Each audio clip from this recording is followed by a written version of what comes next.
জাতীয়তাবাদ দেখেছেন, ধর্মনিরপেক্ষতাবাদ দেখেছেন। এবার 5 বছরের জন্য ইসলাম দেখা দরকার। সবাই মিলে চলুন না, এবার কোরআনকে সংবিধান বানিয়ে দেয় করে। ডাকসু, জাকসু, রাকসু, চাকসু, বড় বড় 4টা বিশ্ববিদ্যালয়, সেখানে ইসলামের এই বিজয় হবে। আমরা কি কল্পনা করেছি যে জাহাঙ্গীরনগর বিশ্ববিদ্যালয়কে বলা হয় বামদের আতুর ঘর, বামদের জন্মস্থান, যেখানে ইসলামের নাম নেওয়া যেত না? আমি সাভারে জাহাঙ্গীরনগরের পাশে 14 বছর একটা মসজিদে জুমা পড়াইতাম, চাকরি করতাম ঢাকায়, জুমা পড়াইতাম ওখানে। এই সুবাদে আমি সেই ইউনিভার্সিটিকে কাছ থেকে দেখেছি। ইসলামের স্টাডিজ নাই, ইসলামের ইতিহাস নাই, আরবি সাহিত্য নাই, মানে ওই বিশ্ববিদ্যালয়ে ইসলামের কোনো কিছু পড়ায় না, এত মারাত্মক জায়গা। কিন্তু সেখানে এবারে নির্বাচনে সুলসারা মেয়েরা, বোরকা পরে না, নন হিজাবি মেয়েরা, যুবকেরা, যুবতীরা সবাই ইসলামের পক্ষে ভোট দিয়ে এবার বুঝাইয়া দিছে আর তারাও ইসলামের পক্ষে আছে। আমরা মাথা তুলে দাঁড়ালে আগামীর সংসদ হয়তো কোরআনের সংসদ হয়ে যাবে। যারা একবারে জুমার নামাজও পড়ে না, মদ খায়, গাঁজা খায়, তারা কি মাহফিল আইছে? এমন লোক মাহফিলে আসে না। আসলো জিলাপি দোকান পর্যন্ত আইছে, ওখানে বইবা বিড়ি টানতাছে, 2 সেকেন্ড কান হুইনা গেছে গা। ভালো মানুষরা এখানে আছেন। তো যেহেতু আপনারা ভালো মানুষ, আপনারা কোরআনের পক্ষে থাকা দরকার আছে না নাই? যে মহান মনিব আমাদেরকে অত্যন্ত মেহেরবানি করে আজকের এই মাহফিলে সমবেত হওয়ার তৌফিক দিলেন, যিনি আমাদেরকে মেহেরবানি করে সুস্থ রাখলেন, পবিত্র কোরআনের কথা বলার মতো, শোনার মতো কোরআনমুখী হৃদয় দিলেন, এই সব নেয়ামতের মালিককে আল্লাহ। আল্লাহ। এই জন্য আমরা আলোচনার শুরুতে তাকে কৃতজ্ঞতা জানাই, শুকরিয়া জানাই, কালিমাতুর শুকর পড়ছি। সকলে মিলে একবার জোরে জোরে পড়ি আলহামদুলিল্লাহ। আমার সাথে পড়ুন রব্বানা লাকাল হামদ হামদান কাসীরা তাইয়্যিবা মুবারাকান ফীহ সুবহানাল্লাহি ওয়া বিহামদিহি আদাদা খালকিহি ওয়া রিদা নাফসিহি ওয়া জিনাতা আরশিহি ওয়া মিদাদা কালিমাতিহি। সম্মানিত দিনী ভাইরা, আমি আপনাদের সম্মুখে পবিত্র কোরআন মাজিদ থেকে সূরাতুল বাকারার 208 নম্বর আয়াতে কারিমা তেলাওয়াত করেছি। নবীজি সাল্লাল্লাহু আলাইহি ওয়াসাল্লামের পবিত্র মুখ অনুসৃত এখানে ছোট্ট হাদিস পাঠ করেছি। আল্লাহ তাআলা তৌফিক দান করলে এখান থেকে কিছু কথা বলবো ইনশাআল্লাহ। সূরা বাকারার 208 নম্বর আয়াতে আল্লাহ তাআলা মুমিনদেরকে আহ্বান করলেন, ইয়া আইয়ুহাল্লাযীনা আমানু, হে ঈমানদারেরা। তাহলে আমরা যারা ঈমান এনেছি এই আহ্বানের ভিতরে আমরা শামিল আছি। আপনারা যারা নিজকে মুমিন দাবি করছেন, আল্লাহ তাআলা আপনাকে আহ্বান করছেন, ডাকছেন। আল্লাহর ডাকে সাড়া দেয়া নফল না ফরজ? আল্লাহ ডাকলে সাড়া দিতে হয়। এখন আল্লাহ ডাক দিলেন, তো সাড়াটা আমরা কিভাবে দেব? পন্থা কি? যদি আল্লাহ তাআলা সরাসরি ডাকতেন, নবী মুসা আলাইহিস সালামকে যেমন তুর পাহাড়ে ডেকেছেন, ইয়া মুসা ইন্নী আনা রাব্বুক ফাখলা আন আলাইক ইন্নাকা বিল ওয়াদিল মুকদ্দাসি তুয়া। আল্লাহ ইয়া মুসা কই ডাক দিলে এরকম আমাদেরকে যদি ডাকতেন সরাসরি, জিবরিলের মাধ্যমে না ডেকে, তাহলে আমরা লাব্বাইক ওয়া সাদাইক ওয়াল খায়রু কুল্লুহু বিয়াদাইক, আমরা এইভাবে আল্লাহকে সাড়া দিতাম। কিন্তু এখানে যে ডাকটা আমাদেরকে দিলেন, এটা কি সরাসরি না কোরআনের মাধ্যমে? তাহলে সাড়া দেওয়ার পন্থাটাও একটু হয়তো ভিন্ন হবে। আল্লাহ তাআলা সেটাও বলেছেন, ওয়া ইযা কুরিয়াল কুরআনু ফাসতামিউ লাহু ওয়া আনসিতু। যখন কোরআনের মাধ্যমে ডাকা হবে, কোরআন থেকে পড়া হবে, কোরআন দিয়ে বলা হবে, তখন আল্লাহর আহ্বানে সাড়া দেওয়ার নিয়ম হলো ফাসতামিউ লাহু, ডেকে যা বলা হবে তা মনোযোগ দিয়ে শুনতেই হবে। যখন কোরআন পড়া হয়, যখন কোরআন থেকে বলা হয়, ফাসতামিউ, তখন তোমরা মনোযোগ দিয়ে শোনো। তাহলে আমরা আল্লাহ তাআলা ডেকে যা বলবেন তা মনোযোগ দিয়ে শুনবো, বলেন ইনশাআল্লাহ। শুধু শুনবো না, শুধু শোনাকে বলা হয় সেমা, আর মনোযোগ দিয়ে শোনাকে বলা হয় ইস্তেমা। একটা সামউ থেকে বাবে সামিআ ইয়াসমাউ আরবি গ্রামারে, আরেকটা বাবে ইস্তেফাল থেকে বাবে ইফতিআল থেকে ইস্তামা ইয়াস্তামিউ। এখানে আমরা কিছু অক্ষর বৃদ্ধি পেয়েছে সামিআর মাঝে, এখানে ইস্তামা। অক্ষর যখন বেড়ে যায়, আরবি একটি কায়দা আছে, তখন শব্দ বেড়ে যায়, শব্দের মান বেড়ে যায়, শব্দ বড় হয়, অক্ষর বেড়ে যায়, অর্থ বেড়ে যায়। সামিআ 3টা অক্ষর, ইস্তামার মাঝে কয়টা অক্ষর? 5টা। তাহলে শব্দের মান বাড়বে, অর্থ বাড়বে। তখন অর্থ হবে শুধু শোনা না, শোনার সাথে মনোযোগ দিয়ে শোনা। শুধু শুনতে মন লাগে না। শোনার যন্ত্রের নাম কি? দেখার যন্ত্রের নাম কি? হ্যাঁ, শুধু শোনার জন্য মন লাগে না, শুধু শুনতে কান এনাফ। যেমন আমরা যখন হাল চাষ করি, তখন আমরা গরুকে লক্ষ্য করে কিছু শব্দ ব্যবহার করি। যদি আমরা চাই যে গরুটা এখন দাঁড়ায়া যাক, তাহলে কি বলি? এই গ্রামের ভাইয়েরা বলেন না, শহরের লোকেরা তো এগুলো বোঝে না হয়তো, কিন্তু আপনারা তো পরিচিত নাকি? আমরা গরুরে কি বলি? আচ্ছা, গরু কি তখন দাঁড়ায় না? তাহলে বোঝা গেল শোনার মতো কান গরুরও আছে। এবার আপনি গরুকে বললেন যে গরু তুমি এখানে দাঁড়াই থাকো, আমি একটু বাড়ি যাচ্ছি, খাবার দাবার করে আসবো, কোনো নড়াচড়া করো না। এই শব্দগুলো গরু কি আর বুঝবে? তাহলে শুনেছে, কিন্তু বোঝার মতো অন্তর গরুর নাই। তা আমরা যারা মানুষ, আমরা কি শুধু শুনি নাকি বুঝিও? কথা বলেন না ভাইরা, আমরা কি শুনি না বুঝি? দোনোটা করি। তাহলে বোঝা গেল যে আমাদের অন্তঃকরণ গরুর মতো নয়, ছাগলের মতো নয়, মুরগির মতো নয়। এজন্য আল্লাহ তাআলা বলছেন, ইন্না ফি যালিকা লাযিকরা লিমান কানা লাহু কলব। নিশ্চয় কোরআনের মাঝে আছে উপদেশ, স্মরণ, নসিহত। লিমান কানা লাহু কলব, ওই ব্যক্তির জন্য যার অন্তর আছে। আল্লাহ তাআলা বুঝার মতো অন্তর সকল প্রাণীকে দেন নাই। আর যাদের বুঝার মতো অন্তর আছে, বুঝার মতো জ্ঞান আছে, এমন প্রাণী হলো 3টি: মানুষ, জিন এবং ফেরেশতা। এই জন্য 3 প্রাণীকে বলা হয় জাবিউল উকুল। তারা আকলওয়ালা প্রাণী, তারা বোঝে। কিন্তু যেই অন্তর দিয়ে আমরা বুঝি, যে আকল দিয়ে আমরা ভাবি, এই গিলাটা, এই মগজটা, এটা কিন্তু মুরগিরও আছে। মুরগির গিলা আছে না? মুরগির মাথার মাঝে মগজ আছে না? কিন্তু সে কি বোঝে? আমাদের মতো বোঝে না। এই জন্য তারা জাবিউল উকুল নয়। তো কোরআন তাদের জন্য লিমান কানা লাহু কলব, যাদের অন্তর আছে, বুঝার মতো অন্তর আছে। এবার বলুন তো, এ কোরআন থেকে কি দুনিয়ার সকল মানুষ বুঝ নেয়?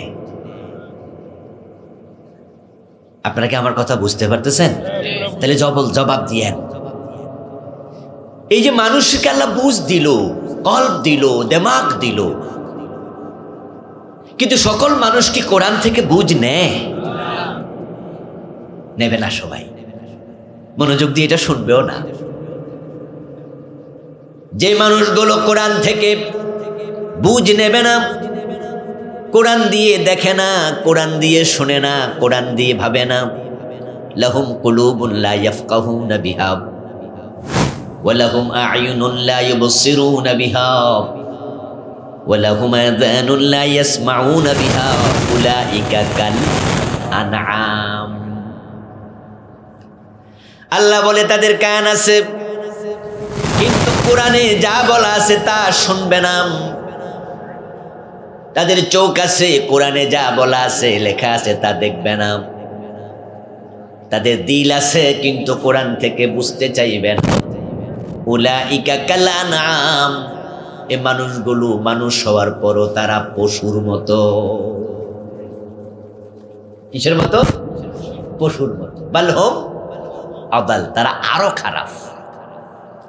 আমরা কি তাদের মতো হতে চাই? মোটেও নয়, মোটেও নয়।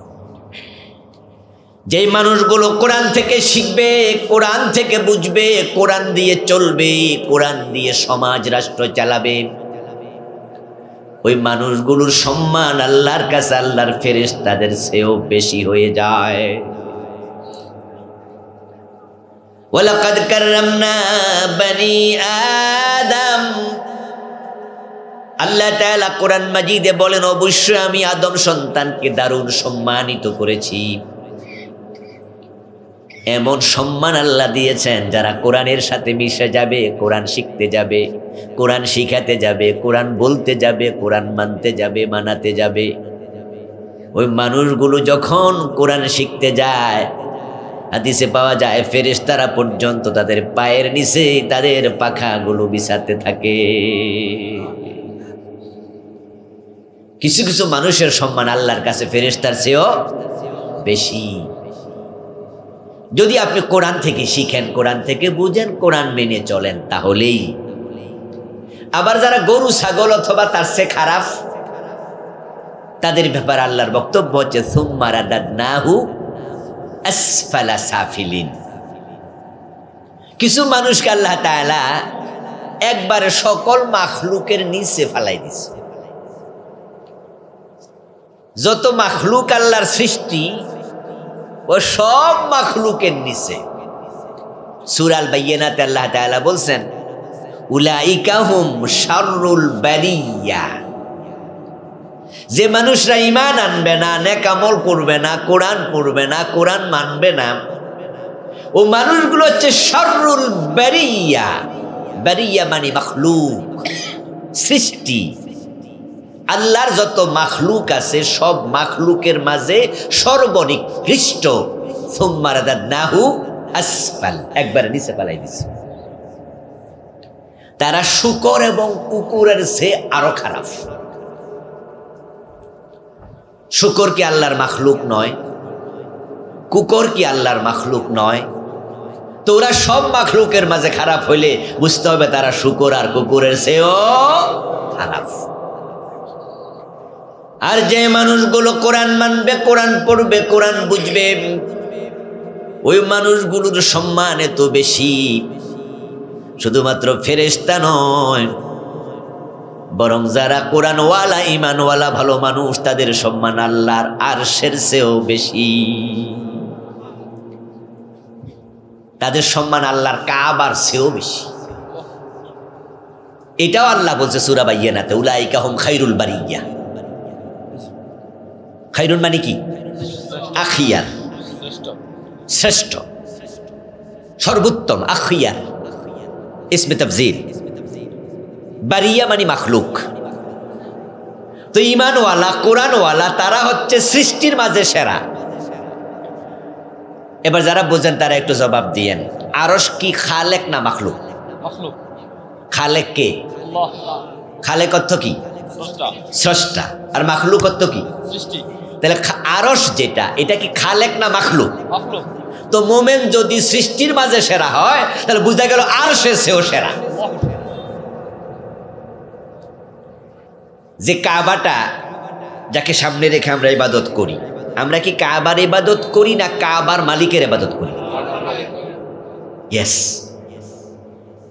যদি কেউ কাবার ইবাদত করে সে মুশরিক হয়ে যাবে, কারণ ইবাদত হবে মাখলুকের না খালেকের।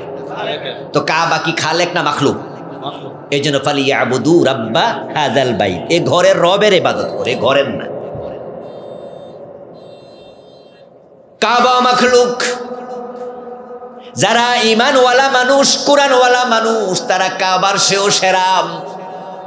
তারা মাখলুকের মাঝে শ্রেষ্ঠ মাখলুক, সেরা মাখলুক। এজন্যই তো মাঝে মাঝে মানুষ কাবার ছাদে ওঠে। আমরা আলেমরা ফতুয়া দেই নাই কাবার ছাদে উঠিও না, জায়েজ নাই। যখন কাবার গিলাফ পরিবর্তন করে তখন কি কাবার ছাদে ওঠা লাগে না? এতে করে কাবার দাম কমে যায় নাকি? আমাদের পা যে লাগলো, কাবা যে আমাদের পায়ের তলায়, আমরা যে কাবার ছাদের উপরে, তখন কাবা কই থাকে? আমাদের পায়ের উপরে না নিচে? তো কাবার দাম কমে গেছে না? আরে মোমেনের দাম তো কাবার থেকে বেশি, তো কাবার দাম কেন কমবে মোমেনের পা লাগলে? মা শুয়ে আছে, ছেলে শুয়ে আছে, যদি এর মাঝে ছেলের পা মায়ের গায়ে লাগে তাহলে আমরা মাকে ধরে একটু সালাম কালাম করি, একটু বেয়াদবি মনে হয়। কিন্তু যদি মা হাইটা যায়, ছেলের মাথার মাঝেও ঠ্যাং লাগে, আমরা মাইন্ড করি না। মায়ের ঠ্যাং লাগছে কি হয়েছে, ঠিক না? মোমেনের দাম এত বেশি, এত সম্মান। এই মোমেন যতদিন থাকবে কাবা ততদিন থাকবে, এই মোমেন যতদিন থাকবে আরশ ততদিন থাকবে, এই মোমেন যতদিন থাকবে আকাশ জমিন ততদিন থাকবে। যেদিন পৃথিবীতে মোমেন থাকবে না সেদিন দুনিয়ার কিচ্ছু থাকবে না, আল্লাহ সব ভেঙে ফেলবেন। সেদিন আরশ কালাম কুরসি কিচ্ছু থাকবে না, সব আল্লাহ মেসাকার করে দেবেন, কিয়ামত বানায়া দেবেন। নবীজি বলেছেন লা তাকুমুস সাআতু ওয়ালা আহাদিন ইয়াকুলু আল্লাহ আল্লাহ। আল্লাহ বলার মতো একজন মুমিন যতদিন বেঁচে থাকবে ততদিন কিয়ামত হবে না। মোমেনের এত সম্মান, মোমেনের কারণে আল্লাহ আরশ রাখছে। মোমেনের দাম এত বেশি যে ওদের উসিলে আল্লাহ আসমান জমিন টিকায় রাখছে। একটা সময় আসবে যখন আকাশ জমিন আরশ কুরসি কিচ্ছু, এ জমিন থাকবে, সৌদি আরব থাকবে। তো সৌদি আরব যেদিন ভাঙ্গা লাগবে ওই দিন কাবা শরীফ থাকবে, কাবা শরীফও ভাঙ্গা লাগবে। কুল্লু শাইইন হালিকুন ইল্লা ওয়াজহাহু। আল্লাহ কোরআন মাজিদে বলেন সব মাখলুক শেষ হয়ে যাবে, একমাত্র থাকবেন কে? আল্লাহ। কথা বলে না ভাইরা, কে থাকবে? আল্লাহ। শুধু আল্লাহ। ওয়ায়াবকা ওয়াজহু রাব্বিকা যিল জালালি ওয়াল ইকরাম। তোমার মহা সম্মানিত আল্লাহ ছাড়া আর কেউ থাকবে না। ওয়ায়াবকা ওয়াজহু রাব্বিক, তোমার রব থাকবে শুধু, এছাড়া কিচ্ছু থাকবে না। কিয়ামত যখন হবে আরশও থাকবে না, এই মসজিদ মাদ্রাসা কিছু থাকবে না, কাবাও থাকবে না। আল্লাহ সব এক আসাদ দিয়ে ভেঙে নেবে। এটার নাম কিয়ামত। এটার নাম কি? কিয়ামত। তাহলে আজকে যে আরশ আছে, আজকে যে মসজিদে হারাম আছে, এটা মোমেনদের উসিলে আল্লাহ টিকায় রাখছে। সুবহানাল্লাহ পড়ে। মোমেনের দাম পৃথিবীতে এত বেশি, এ কোরআনওয়ালার দাম। মান আরাফা নাফসাহু ফাকাদ আরাফা রাব্বাহ। এখানে আমরা যারা আছি আমরা তো মোমেন, আমাদের দাম যেহেতু বেশি হয়তো আমরা অনেকে এটা জানি না। এই জন্য ইংরেজি একটি বড় মোটো আছে যেটা সক্রেটিস তার দেশের মানুষকে শিখিয়েছিল, নো দাই সেলফ, নিজেকে জানো। মান আরাফা নাফসাহু ফাকাদ আরাফা রাব্বাহু। যে ব্যক্তি নিজেকে চিনে সে আল্লাহকেও চিনবে। মোমেনদের এ সম্মান আমাদের অর্জিত সম্মান না, এ সম্মান দিয়েছেন কে? উলাইকা হুম খায়রুল বারিয়া। এই ঘোষণা আমরা না, এটা আমাদের নয়, এই ঘোষণা কার? আল্লাহ বলছে মোমেনরা সৃষ্টির মাঝে সেরা। এবার বলুন তো, যে সেরা হয় তার দায়িত্ব কম হয় না বেশি হয়? ইয়েস। এইখানে এবার একটু ঝামেলা হইবে। এতক্ষণ কিন্তু খুশি হয়েছেন ওয়াসই না যে মাশাআল্লাহ আমি কেডারে, মুই কে হনুরে, হামসনে মান ডাঙ্গরে নিস্ত, আমার সে বড় কেডা, তাহলে আমি সৃষ্টির মাঝে সেরা। কিন্তু একটু ঝামেলা আছে, সেটা হচ্ছে দায়িত্ব যদি ঠিকঠাক মতো পালন না করেন, সুম্মা রাদাদনাহু আসফাল, এমন ধাক্কা মারবো একবার নিচে ফেলাই। Check and balance, check and balance. আপনি যখন দ্রুত গতি সম্পন্ন কোনো বাহনে উঠবেন তখন সতর্ক বেশি থাকবেন, না হয় সিটকে পড়লে বিপদ বেশি। সাইকেলের গতি কি প্রাইভেট কারের মতো? সাইকেল অ্যাক্সিডেন্ট করলে মানুষ মরছে কয়জন? আর প্রাইভেট কার অ্যাক্সিডেন্ট করলে বাসছে কয়জন? গতি যখন বেড়ে যাবে সাবধান বেশি হবেন। প্রাইভেট কার অ্যাক্সিডেন্ট করলো মাঝে মাঝে মানুষ বাঁচে, কিন্তু বিমান অ্যাক্সিডেন্ট করলে কয়জন বাঁচে? 100 জনের মাঝে 90 জনে শেষ বা আরো বেশি, সব জল্লা পুরা খাই। যে জিনিসের দাম বাড়বে তখন তার সতর্কতা বাড়া লাগবে। এই জন্য নর্মালি বিমান 1 ইঞ্জিনে হয় না, বিমানে 4টা ইঞ্জিন থাকে। ছোট বিমান হলো কমপক্ষে 2টা ইঞ্জিন থাকে। যদি কোনো কারণে একটা বিকল হয় কমপক্ষে আর একটা দিয়ে যেন ল্যান্ড করা যায়, মাটির জন্য কমপক্ষে নামা যায়। কারণ এটা এমন এক যান, আপনারা দেখেছেন বিভিন্ন ভিডিওতে, বিভিন্ন অডিওতে, আপনার ছবিতে, বিমান যখন পরে অ্যাক্সিডেন্ট করে সাথে সাথে আগুন লেগে যায় না? আমি আশ্চর্য হই, মনে হয় একটা জ্বলন্ত বোমা। বিমান মানে একটা জ্বলন্ত তাজা বোমা, এটা লেগে গেলে শেষ, বারুদের মতো আর কি। মেজবাতি যেমন পকেটে নিয়ে আমরা হাঁটি, কিন্তু এর মাঝে আগুন আছে না নাই? পেঁচ লাগলে সব শেষ। আমার বন্ধু, আল্লাহ দাম বাড়িয়েছে আমাদের, এমন বাড়াইলো আমাদের সম্মান আল্লাহ কাবার থেকেও বাড়াইয়া দিল, আরশের থেকেও বাড়াইয়া দিল। খায়রুল বারিয়া, সৃষ্টির মাঝে সেরা, ফেরেশতার চেয়েও মানুষের দাম বেশি। এটা আল্লাহ তাআলা আদম নবীকে বানাইয়া জিবরিল আমিন সহ সকল ফেরেশতাকে দিয়া সিজদা করাইয়া প্রমাণ দিয়েছে, ও ফেরেশতারা, আদম সন্তান আদমের দাম তোমাদের চেয়েও বেশি। যেহেতু আমাদের সম্মান বেশি, দাম বেশি, তাহলে দায়িত্ব একটু বেশি হবে। সাবধান, কিন্তু এবার দায়িত্ব নিয়ে কিছু কথা বলবো আর কি, না হয় কিন্তু আল্লাহ এত নিচে ফেলাই দেবে যে গরু ছাগলের চেয়ে আরো নিচে চলে যাবেন।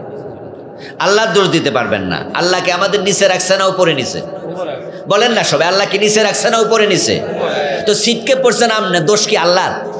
আপনি কেন দায়িত্ব পালন করেন নাই? এলাকার লোকেরা ভোট দিয়ে আপনার এমপি বানাইছে। 14 গ্রাম থানায় যিনি এমপি, পুরা থানাতে এমপি যিনি হন, এই থানায় যদি 5 লাখ লোক থাকে, উনার রোল নাম্বার কত? 1। উনি আমাদের প্রতিনিধি, সংসদে কথা বলে, এবং উনি যিনি এমপি বাংলাদেশ 14 গ্রামে, টিওন উনারা স্যার কয় না? ওসি কি কয়? কিরে ভাই, এরা কথা কয় না কেন? আমার দেশের মানুষ স্যার কয়নি? এমপি সাহেবরে টিওনও স্যার কয়, ওসি স্যার কয়। এমপি যদি মূর্খ হয়, এই যে মমতাজ একটা ছিল না, এতে মানিকগঞ্জ এমপি হয়েছিল না, মহিলাটা, এ কিন্তু 5ও পাস না, নাম লিখতে কলম 3 বাইকে টাকা ফেলা। এই মমতাজ যখন এমপি হয়ে গেছে তখন কিন্তু ওনার টিওনো, যতই বিসিএস অফিসার হোক, মমতাজকে তাকেও স্যার বলতে হয়েছে, কারণ তার রোল নাম্বার 1, এই থানায় সে 1 নাম্বার ব্যক্তি। এবার বলুন তো, এলাকার লোকেরা সবাই মিলে ভোট দিয়া তাকে এমপি বানাইলো। এমপি হওয়ার পরে সে গম চুরি করলো, ডাল চুরি করলো, মানুষ ঠকাইলো, এখন তার জেল জরিমানা হওয়া উচিত কিনা? এই জন্য সরকারের দোষ। বেটা তুই চুরি করলি কেন? তোকে তো মানুষ সম্মানের জায়গায় বসাইছিল, এখন তুই জেল খাট, কেন তুই সব করলি? আচ্ছা, যে এমপি চুরি করছে, চুরি করার পরে রাষ্ট্রের মাল তসরুপ করছে, তারপরে জেল খাটছে, এখন সে যদি কয় যে সব দোষ আমার এলাকার ভোটারদের, ওরা আমার ভোট দিল কেন? ওরা যদি ভোট না দিত তাহলে তো আমি এমপি হইতাম না, আর এমপি না হইলে আমি চুরিও করতাম না, চুরি না করলে আমি জেলও খাটতাম না, তাহলে সব দোষ কার? তাহলে এর কোনো দোষ নাই। এটা কি অন্যায় হবে না? আল্লাহ তাআলা আমাদেরকে সৃষ্টির সেরা বানালেন, বানায়া তিনি আমাদেরকে কিছু গাইড দিচ্ছেন, কিছু উপদেশ দিচ্ছেন। ইয়া আইয়ুহাল্লাযীনা আমানু দুখুলু ফিস-সিলমি কাফা ওয়া লা তাত্তাবিউ খুতুওয়াতিশ শাইতান ইন্নাহু লাকুম আদুউম মুবিন। ওই বান্দারেরা, তোমাদেরকে আমি শ্রেষ্ঠ যে বানাইছি, আমি আল্লাহ চাই তোমরা সম্মানের সাথে থাকো, সম্মানের সাথে থেকে দুনিয়ার জীবন কাটাইয়া তারপরে সম্মানের সাথে আমার জান্নাতে প্রবেশ করো। এজন্য আমি আল্লাহ তোমাদেরকে কিছু কাজ দিতে চাই। আমরা আল্লাহ কি কাজ দিতে চান তা কি শুনতে রাজি আছি? আল্লাহ তাআলা দিচ্ছেন কাজ, উদখুলু ফিস-সিলমি কাফা। আল্লাহ বলছে যারা ঈমান আনছো তোমরা ইসলামে পরিপূর্ণ প্রবেশ করো। ঈমান আনার পরে দায়িত্ব শেষ না শুরু? কি মনে হয় আপনাদের?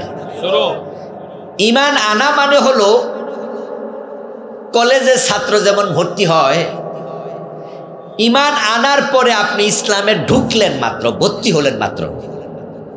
ঈমান হচ্ছে ইসলামে প্রবেশের মেইন গেট, রাজতোরণ, এটা দরজা।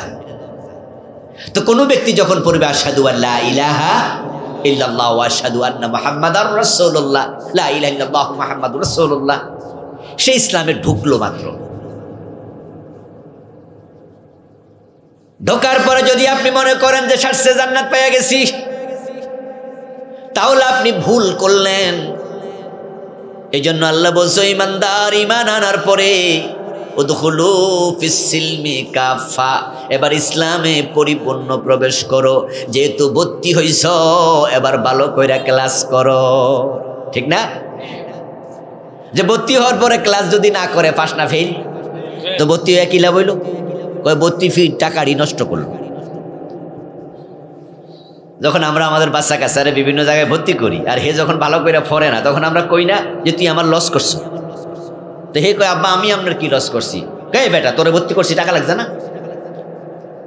তো লেখাপড়াই যখন করবি না, ভর্তি হইলি কেন? আমার টাকা লস করলি কেন? আমরা ধমক দেই না? আচ্ছা, আমরা যারা মুমিন হইছি, আল্লাহকে জোর কইরা মুমিন বানাইছে? কারা কারা বানাইছে? হাত তোলা দেন। যে আল্লাহ আপনার ফেরেশতা পাঠাইয়া লাঠি দিয়ে ফিডাইয়া কালেমা পড়াইছে, কে কে আছেন এখানে? তা আপনি এবং আমি যেহেতু ইচ্ছা কইরা মুমিন হইছি, আল্লাহ জোর কইরা বানায় নাই। ভর্তি যেহেতু হইছো, এখন ক্লাস করা লাগবে, না হয় ধমক খাইতে রেডি থাকো। বাবা ধমকাইবো, মা ধমকাইবো। মুমিন যেহেতু হয়েছে, ইসলাম মানা লাগবে, না হলে ফেরেশতার মাইর খাওয়ার জন্য প্রস্তুত থাকা লাগবে। ফেরেশতা এমন মাইর দিব। আমার বন্ধু বলেছিলাম শুরুতে, ফেরেশতা ফাঁকা বিছায়।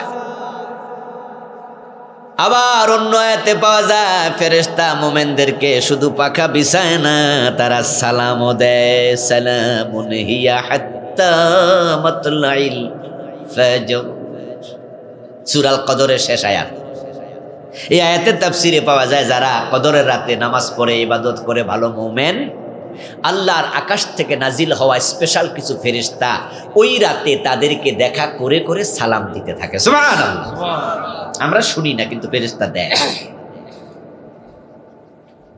অন্য আয়াতে আল্লাহ বলেন, আল্লাযীনা তাতাওয়াফাহুমুল মালাইকাতু তাইয়্যিবিনা ইয়াকুলুনা সালামুন আলাইকুম। দেখেন, এখানেও সালাম আসলো। যখন আপনি ঈমানদার অবস্থায় মৃত্যুবরণ করবেন, আপনার জান কবজ করার জন্য ফেরেশতা যখন আসবে, তখন ফেরেশতার প্রথম দায়িত্ব লাইন ধরে আপনাকে সালাম দেবে।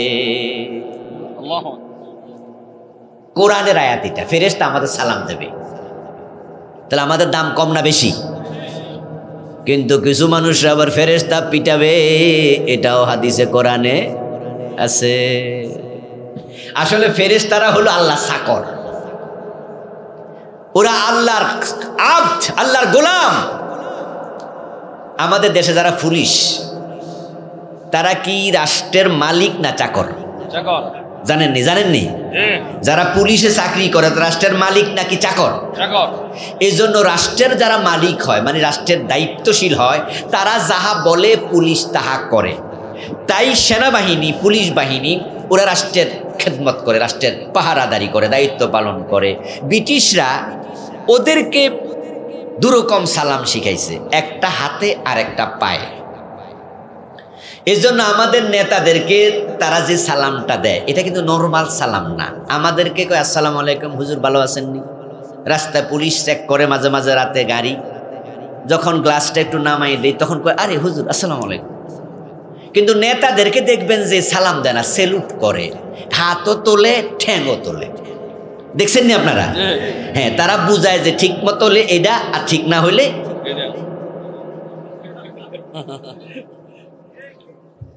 ব্রিটিশরা মনে ওদের শিখাইছে, আরে দুইটা দেখাইও, এটাও দেখাইও, নিচেরটাও দেখাইও।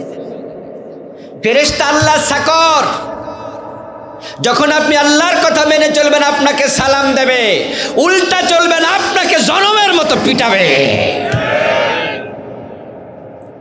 ফেরাউন যখন পানিতে ডুববা মরে, হাদিস আসছে নবীজি সাল্লাল্লাহু আলাইহি সাল্লামের কাছে জিবরিল আমিন বলতেছিলেন, ইয়া রাসূলুল্লাহ, ফেরাউনরে যখন আমি পানির মাঝে সাপ মারছি,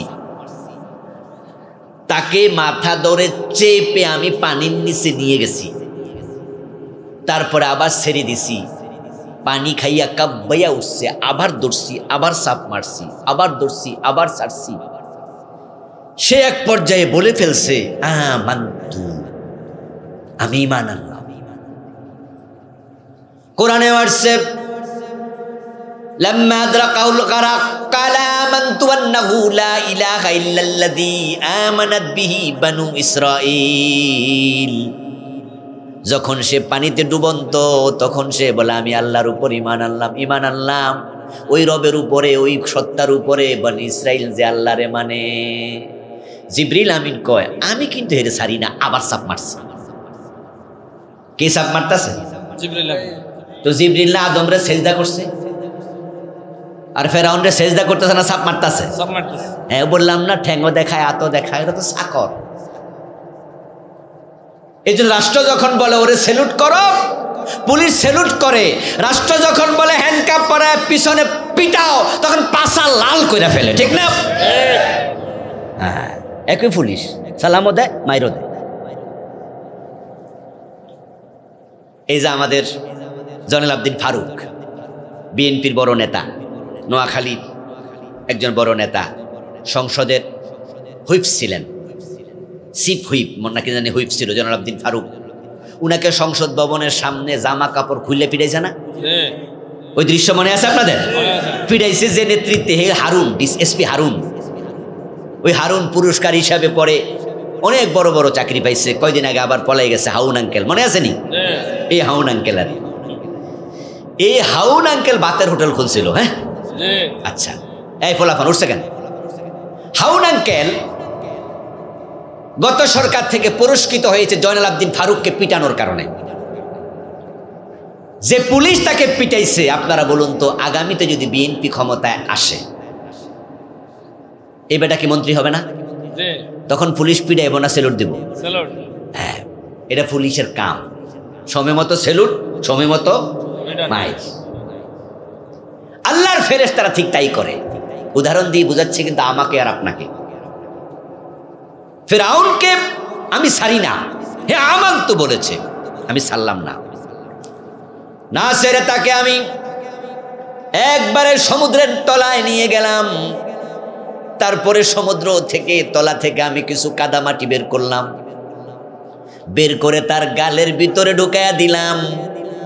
জিবরিল আমিন রাসূলকে বলতেছে, আল্লাহর নবী শোনেন আমার কাহিনী।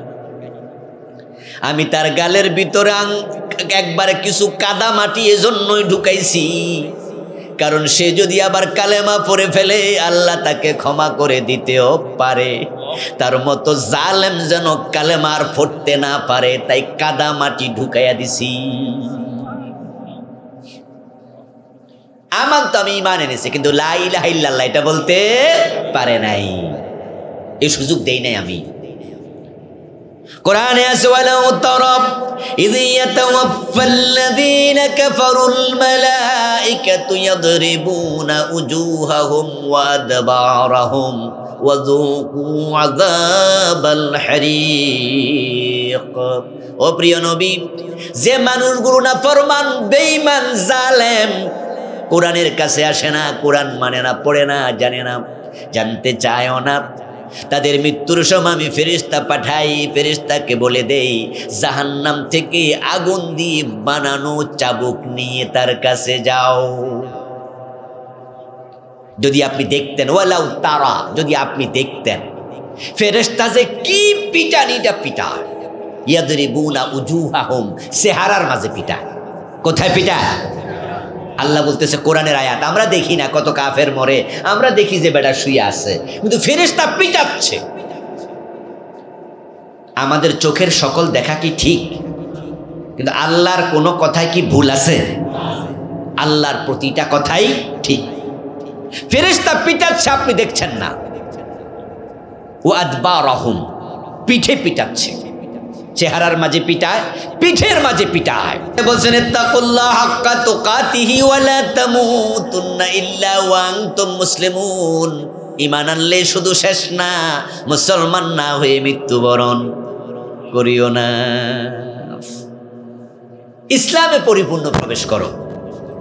তো আলহামদুলিল্লাহ আমরা যারা আজকে এই খেয়াশের মাহফিলে আছি, আমরা সবাই ইসলামেই আছি।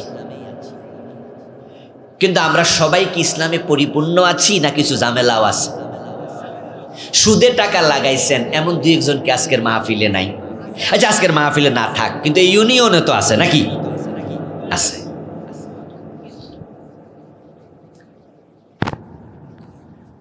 দেখেন, সুদে টাকা লাগাই রাখছেন, তাহলে আপনি ইসলামে পুরা ঢুকলে কি সুদ খাইতেন? আচ্ছা, ঘোষ খায় এমন লোক দু চারজন কি মুসলমানদের মাঝে নাই? আমাদের 14 গ্রাম থানাতে নাই? নামাজ পড়ে আবার ঘোষ খায়, সে ইসলামে কি পুরা ঢুকছে না অর্ধেক? আচ্ছা, এখনো বউয়ের মহরানা দেন নাই এমন স্বামী কি আজকের মাহফিলে নাই? স্বামী না আসামি? স্ত্রীর মহরানা দেয়াটা নফল না ফরজ? মা মরেছে 10 বছর, বাপ মরছে 10 বছর, দুইজনের হক এখন স্পষ্ট। সন্তানরা কে কি পাবে? রেজাল্ট কি আছে? লিযাকারি মিসলু হাদ্দিল উনসায়াইন। আল্লাহর বিধানে স্পষ্ট, ছেলে পাবে দ্বিগুণ, মেয়ে পাবে অর্ধেক 1 গুণ। অথচ বাপ মা মরে গেল 10 বছর হলো, এখনো বোনের হকটা দেন নাই। বোন যদি না নেয় সেটা ভিন্ন কথা, আপনি দিতে চেয়েছেন, সে বলছে পরে, সেটা ভিন্ন কথা। কিন্তু বোন চায় তারপরও দেয় না, জোর করে বোনের হক খায়, এমন জালেম কিছু ভাই এই জমিনে আছে না নাই? সে ইসলামে পুরা ঢুকছে। এজন্য আল্লাহ তাআলা মুমিনদেরকে ডেকে বলে, উদখুলু ফিস সিলমি কাফা, ইসলামে অর্ধেক ঢুকো না, পুরা ঢুকো।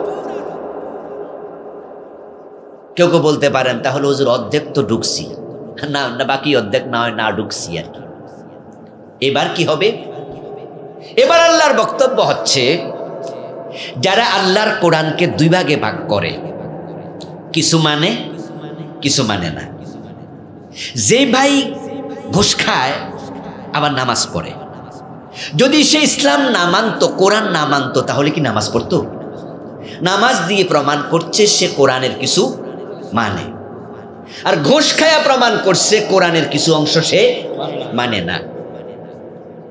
যে ভাই বোনের হক নষ্ট করছো, তুমি আবার মাথায় টুপি দিয়েছো, মুখে দাড়ি রেখেছো, তুমি মুখে দাড়ি আর মাথার টুপি দিয়ে প্রমাণ করছো তুমি ইসলাম কিছু মানো, কিন্তু বোনের হক খায়া প্রমাণ করছো বাকি অংশ মানো না। আল্লাহ বলছে, যারা ইসলাম কিছু মানে কিছু মানে না, তারা মুমিন না। কি মুসিবত করছে! ইয়াকুলুনা নুমিনু বিবাদ ওয়া নাকফুরু বিবাদিন ইউরিদুনা ইয়াত্তাখিযু বাইনা যালিকা সাবিলা উলাইকা হুমুল কাফিরুনা হাক্কা। খুব কঠিন আয়াত। আল্লাহ বলে, দুনিয়ার কিছু মানুষ খুব চালাক, তারা ইসলাম মানি না, এটা কিন্তু বলবে না, বলবে না না মানি মানি। তো সব মানেন? সব কি আর পারি? কি চালাক! আচ্ছা, সব পারো না, এর মানে আল্লাহ তোমার জোর করছে ইসলাম মানো, কিন্তু তোমার সামর্থ্য নাই। তাহলে আল্লাহ জুলুম করে, ঠিক না? কিরে ভাই, জবাব দিচ্ছেন না কেন? আল্লাহ জুলুম করে?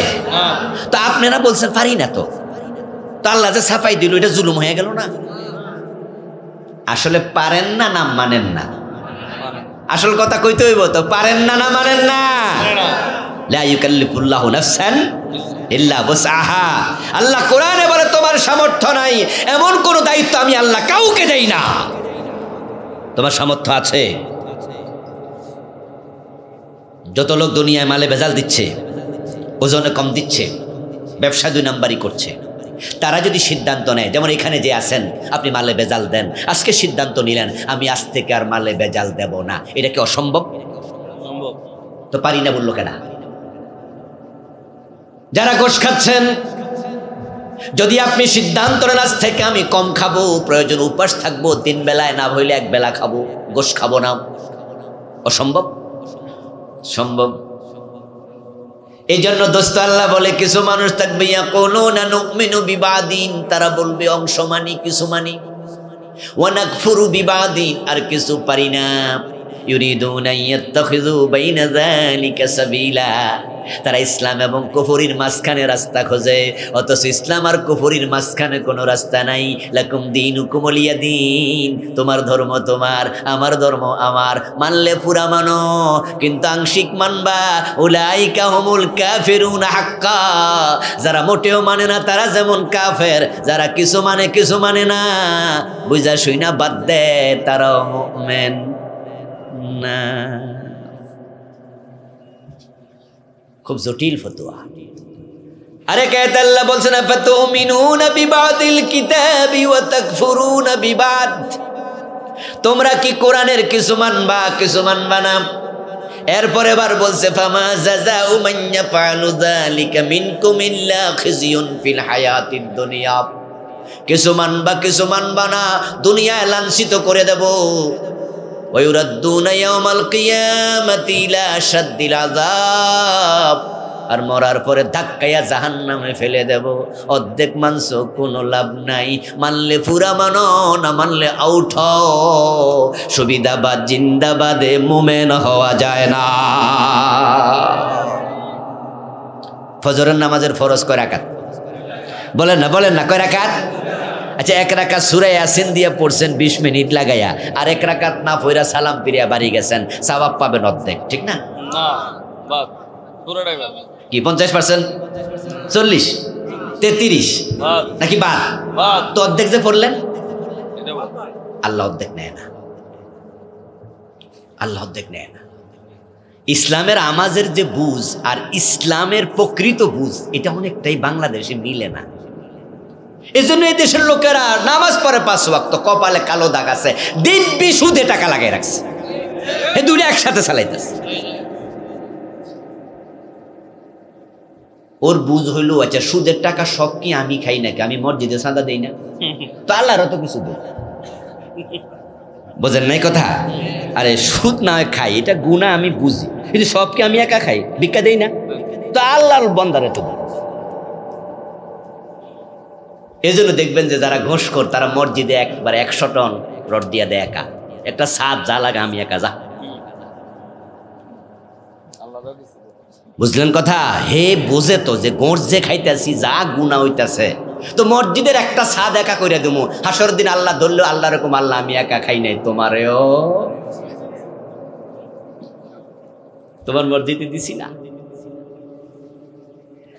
قال رسول الله صلى الله عليه وسلم إنما المؤمن كالجمل الأنف حيثما قيد ينقاد, নবীজি বলেন তুমি তখনই মুমিন হবে যখন হবে তুমি নাকে রশি ঢুকানো ওটের মতো। নখের ভিতরে রশি ঢুকাইয়া যদি দেয়, ওই ওট নিজের মন মতো চলার স্বাধীনতার নাই, মালিক টানে যেদিকে কদম দেবে সেদিকে। ঈমান আনার পরে তুমি ইসলাম এমনভাবে মানো, এখানে মন মতো চলার সুযোগ নাই। আল্লাহ রাসূল বলবে যাহা তুমি মানিতেই হবে তাহা।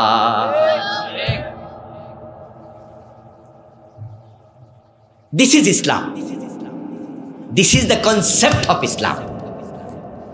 এটা হচ্ছে ইসলামের কনসেপ্ট। ইসলাম শব্দের মূল অর্থ কি জানেন? আত্মসমর্পণ করা। ইসলাম অর্থ শান্তি, কিন্তু এটা মূল অর্থ না। তার মৌলিক অর্থটা হচ্ছে আত্মসমর্পণ। আচ্ছা, আত্ম মানে কি? নিজ। আর সমর্পণ মানে কি? সঁপে দেয়া। তাহলে আপনার বলতে আর কিচ্ছু নাই, আপনার নিজকে আপনি সঁপে দেবেন, তখন মুসলিম হবেন। এবার বলুন তো, আমরা আমাদেরকে সঁপে দিতে চাই কার কাছে? আমাদের সারান্ডারটা কার কাছে? যখন আপনি আত্মসমর্পণ করবেন, কমপ্লিটলি সারান্ডার করবেন, তখন আপনি মুসলিম হবেন। আচ্ছা, নিজেকে সারান্ডার করার পরে মন মতো চলা যাবে? আর সুযোগই তো নাই।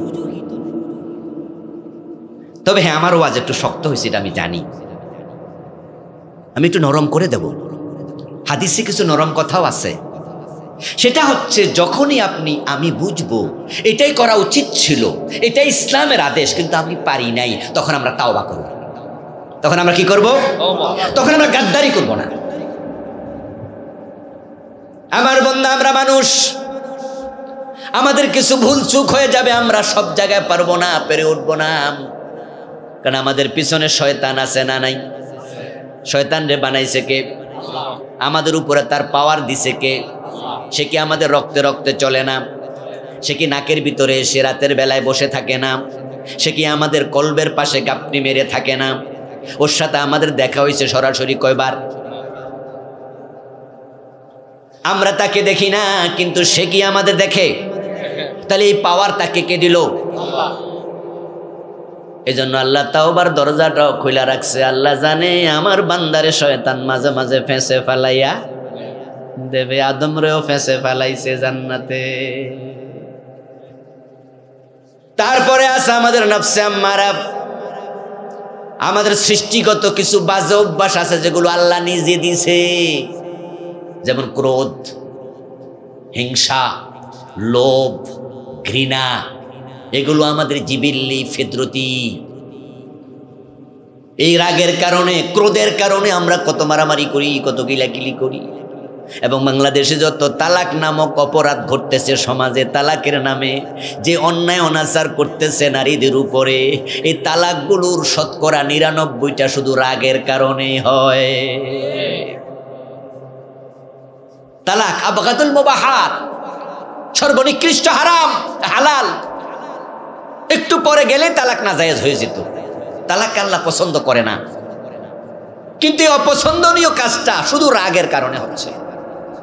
এবার বলুন তো, রাগ কি বাজার থেকে কিনে আনে মানুষ, না ভিতরে আছে? এটা দিছে কে? হ্যাঁ, 3 মাসের বাচ্চা, 4 মাসের বাচ্চা ক্ষুধা লাগছে, খাটে শুইয়া হেক ও করে কান্দে। প্রথমে মারে মিস কল দেয়, এর মা কাজ করতেছে আর বাচ্চা ক্ষুধা লাগছে, এটা নড়াচড়া কইরা কইরা মিস কল দিতে আছে। দেখে যে মা আসে না, তখন ডাইরেক্ট কল মারে, এবার জোরে কান্দে। একটু পরে যখন আসে না, তখন এমন কান্দে, মা দৌড় মাইরে আইসা এবার কোলে লয়, বুকের সাথে মুখ লাগায়, দেখবেন যে দুধ খায় না, সোজা হয়ে। এরকম চিত্র কি দেখছেন কোনোদিন? আচ্ছা, 3 মাসের বাচ্চা তুই বুঝলো কেমনি এরকম রাগ করন লাগবো? এই রে ফাইলো কই। পরে এবার তার গালের মাঝে চুমু দিয়া মামা গো, সোনা গো, বাবা গো আদর করলে এবার দেখবেন তাও কিন্তু ফোফাইতে থাকে। হে বুঝা, এ জাতীয় বেয়াদবি আর করা যাবে না, এবারের মতো মাফ করলাম তোমারে মা, সামনে কোনো মাফ নাই আর। এই যে 3 মাস 4 মাসের বাচ্চা হে রাগ করলো, এই রাগটা আল্লাহ তার ভিতরে আগ থেকে দিয়ে দিছে। এই রাগের কারণে বউ তালাক দিয়ে দিবে, এটা আল্লাহ জানে। অন্যায় করে ফেলবে, মাথা ফাটায় ফেলবে, বাড়ি দিয়া জুলুম করে ফেলবে। আছে লোভ, সৃষ্টিগত লোভ। 500 টাকার নোট ছোট্ট বাচ্চার হাতে দেন, বয়স মাত্র 6 মাস, দেখবেন যে 500 টাকার নোটটা ঠিকই হাত দিয়ে ধরবো, এটা কাগজ দিয়ে ফালাই দিব। এই কাগজ চিনে আর নোটও চিনে, আল্লাহ জানে কেমনে চিনে। এই লোভ যে মানুষের জন্ম থেকে মরা পর্যন্ত, বয়স আপনার 130 বছর, লড়তে চড়তে পারেন না, এত বুড়া। আপনারা যদি কেউ গিয়ে বলে দাদা আপনার কাছে আমি আসছি, আমার দোয়া করেন, 50,000 টাকা একটা বান্ডিল দিতে চাই, দেখবেন যে মুস্কি হাসি দিয়ে কেউ বোঝে। আপনি যদি এবার বলেন যে না 1 লাখ দেবো, দাদা কবে দে দে, তাড়াতাড়ি দে, 2 লাখ 5 লাখ 10 লাখ, না বলবে না, 50 লাখ 1 কোটি, কবে তুই দিয়ে না দেখবি তো। দাদা আপনি তো হাঁটতে পারেন না, তো এইসব লড়াচড়া করবেন কেমনে? না তীরে খবর দিন। এই লোভ আপনাকে গুনাহ করাবে, আপনাকে ঘোষ খাওয়াবে, হারাম খাওয়াবে। ক্রোধ আপনাকে অনেক খারাপ কাজে নেবে। ইন্নান নাফসা লাআম্মারাতুম বিসসু, নফসে আম্মারা খারাপ কাজে উত্তেজিত করবে। আল্লাহ এগুলো জানে। বান্দা পরাজিত হয়ে যাবে। কোনো সুন্দরী মেয়ে রাস্তা দিয়ে হেঁটে যায়, ওই সুন্দরী মেয়ের চুল সুন্দর, চোখ সুন্দর, ঠোঁট সুন্দর, লিপস্টিক দিয়েছে, তার চেহারা সুন্দর। এবার বলুন তো, তার দিকে তাকালে কি আমাদের ভিতরে একটু ভালো লাগে না, আকর্ষণ লাগে না? অথচ আপনার বয়স যখন 3 বছর ছিল, আপনাকে কোনো সুন্দরী কোলে নিয়েছে, তখন কি আকর্ষণ ফিল হয়েছে?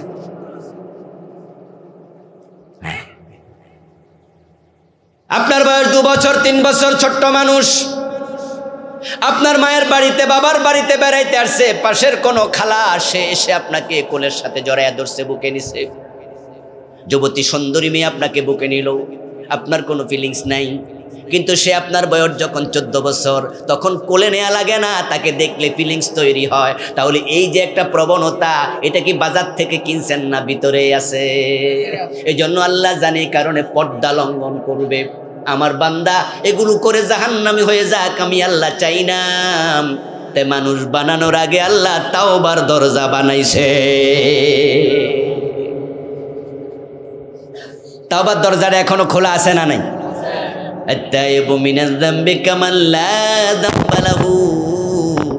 প্রিয় নবীজি বলছেন, মানুষ যখন গুনাহ করে ফেলে, যদি সে তাওবা করে, আল্লাহ এমন ভাবে ক্ষমা করে যেন সে গুনাই করে নাই।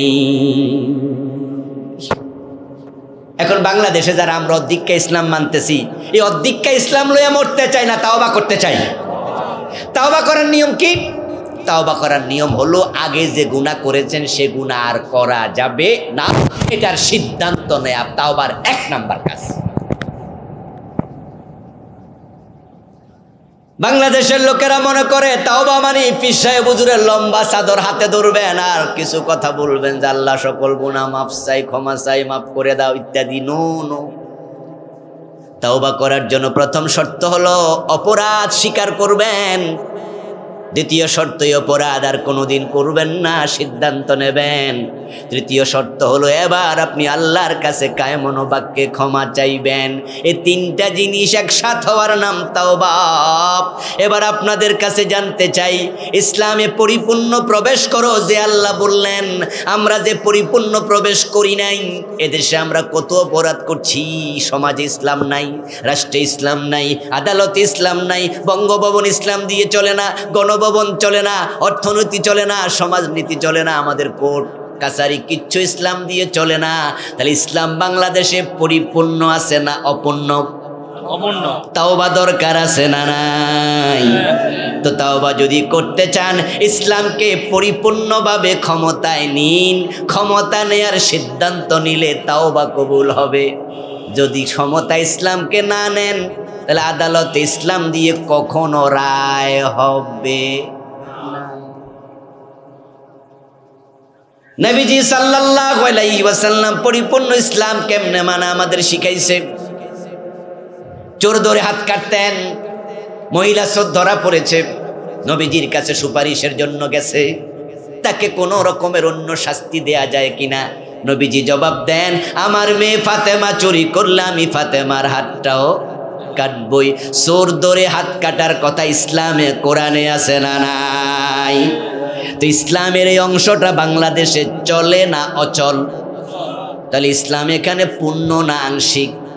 আংশিক ইসলাম মানার অধিকার আমাদের দিল কে? আল্লাহ কি আংশিক মানতে বলছে না পুরাটা? তো আংশিক মানার অধিকার আপনি কাকে দিল?